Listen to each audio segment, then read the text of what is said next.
Alam ko, wala sa bokabularyo mo salta matakot. Pero, sa bagay kasalanan ko eh. Dapat nasabi ko sa inyo, na ititimple nyo muna sa akin bago nyo bagayin ang grupong yan. Ngayon ko lang narinig na ang batas pala may pinipili. Hindi pinipili. Umiiwas lang kung maaari. Totoo, sinabi ko sa inyo, linisin ang buong kabanatuan.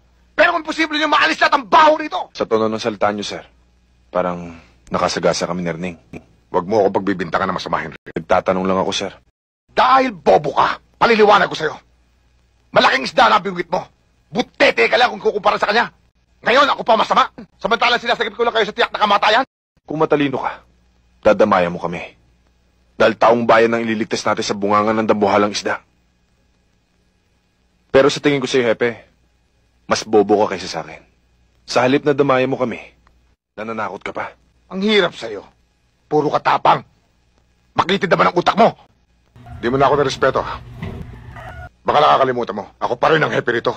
Oo, happy pa rin kita. Kung nangihinayang ka sa buhay ko, salamat. Pero tanda mo, kapag napatunayan ko nakasama ka sa mabawang hininga na lilinisin ko, isasara ko ng permanenteng bunganga mo. Pati butas ng ilong mo, tatakpan ko ng bala.